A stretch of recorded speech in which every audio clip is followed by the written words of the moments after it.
સુખદેવજી કથા કરતા કહે છે, રાજા પરીક્ષિત, આમ તો નંદ બાબા બહુ મોટા મનના અને પરમ ઉદાર. કોઈને ત્યાં ધન ન હોય અને વિવાહ કરવા હોય તો નંદ બાબા એમ કે આલે, આ તારું જ છે, આ લઈ જા. પુત્રનો જન્મ થવાથી તેઓ એકદમ આનંદ વિભોર બની ગયા. શું કર્યું? સ્નાન કરી પવિત્ર બન્યા, અલગ અલગ અલંકારને ધારણ કર્યા.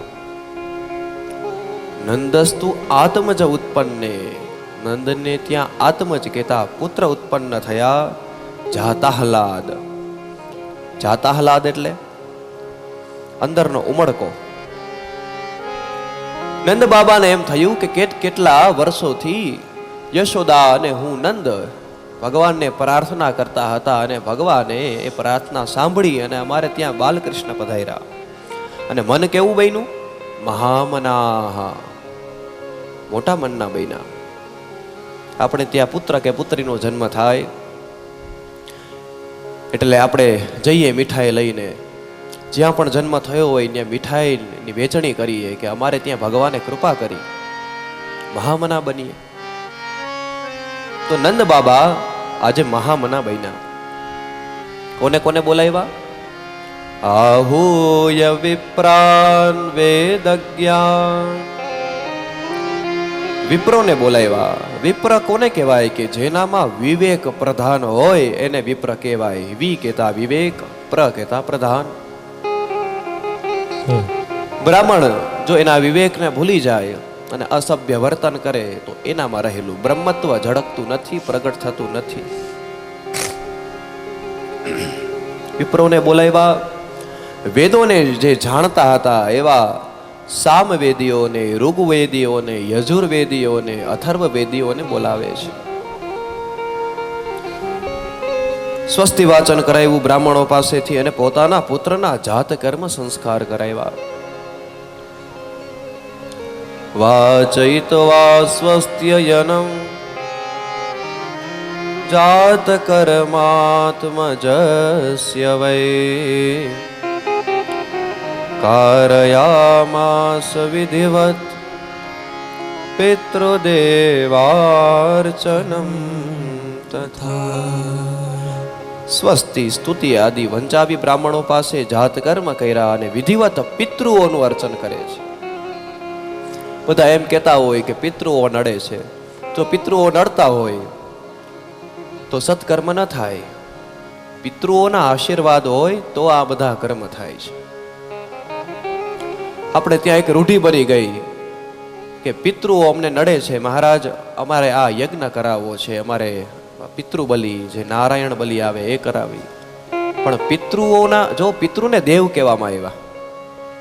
જ્યારે આત્મા મરે ત્યારે એ પ્રેત યોનિને પ્રાપ્ત કરે, પણ એની પાછળ કોઈ સત્કર્મ કરવામાં આવે અથવા તો એના નામના પિંડ તર્પણ કરવામાં આવે તો એ દેવ બને.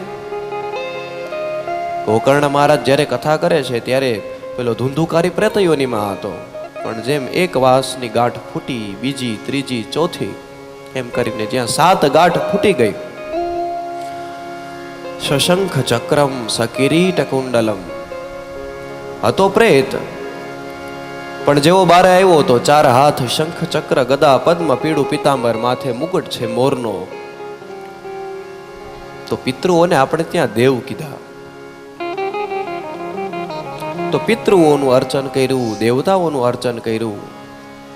આવી રીતે સોના મહોરથી મઢેલી અને વસ્ત્રોથી ટાકેલી એવી કુલ 2 લાખ ગાયોનું દાન કરે છે. નંદ કોને કહેવામાં આવે? નંદ એક પદવી છે કે જેના આંગણે 9 લાખ ગાયો બંધાતી હોય ને એને નંદ કહેવાય. એનાથી પણ ઉપર ઉપનંદ આવે, મહાનંદ વગેરે વગેરે વ્યાખ્યાઓ છે ગર્ગ સંહિતામાં. તો સોના મહેરના દાન કરે છે. તેવું પ્રદર્શિત કરવા માટે અનેક દ્રષ્ટાંતોનો ઉલ્લેખ છે. કારણ કે કાળથી પૃથ્વી, સ્નાનથી શરીર, ધોવાથી વસ્ત્રો, તપસ્યાથી ઇન્દ્રિયો, સંસ્કારોથી ગર્ભ, યજ્ઞો કરવાથી બ્રાહ્મણો વગેરે અને દાન કરવાથી ધન ધાન્ય વગેરે, સંતોષથી મન વગેરે શુદ્ધ થાય છે. માનો 3 દિવસ આપણે 2 કે 3 દિવસ ન નાહીએ તો ગમે એવા મોટા મંદિરમાં જઈએ પણ અંદરનું શરીર રૂપી મંદિર જે છે એ જ શુદ્ધ ન હોય તો આપણને ન ગમે. સ્નાન કરવાથી 10 ગુણોની પ્રાપ્તિ થાય, આપણા સુભાષિતકારો કહે. બીજું, સંપત્તિ છે તો એને વહેવાવી, એનું દાન કરવું. ગંગાના જો નીર બાંધવામાં આવે ને તો ગંગામાં જે અત્યારે વેગ જાય છે અને જેવું આપણું મન લાગે છે, ગંગે તવ દર્શનાદ મુક્તિ એ ન લાગે. કારણ કે ગંગા પ્રવાહિતા છે. એટલે આપણે ત્યાં એક શબ્દ છે ધંધો. મૂળ અર્થ શું છે ખબર છે? ધનને ધો. ધંધો, ધનને ધોવું એટલે દાન કરવું. ક્યાંય મોટા આશ્રમ મરે ફૂલ નહીં તો ફૂલની પાખડી. તો આવી રીતના તે સમયે બ્રાહ્મણો, સૂત, જે વંશાવલી ગાવા વાળા છે, જે પુરાણની કથા કહેવા વાળા છે અને જે સમય અનુસાર ઉક્તિઓથી સ્તુતિ કરનારા એવા ભાટ બધાયને બોલાવ્યા આજે ભગવાન કૃષ્ણના પ્રાગટ્યથી. ચારે બાજુ જોવે તે સુગંધિત જળ છટાયું. હળદરના પાણીને રૂડા એવા રોડમાં સાફ કરીને છટાવે છે. અબીલ ગુલાલ, જ્યાં જો ત્યાં ગાયને હળદર લગાવવામાં આવે છે. એના શિંગડામાં હળદર છે. ગાય આજે પ્રસન્ન છે. કેમ? કારણ કે આજે તો ગાયોનો ગોવાળ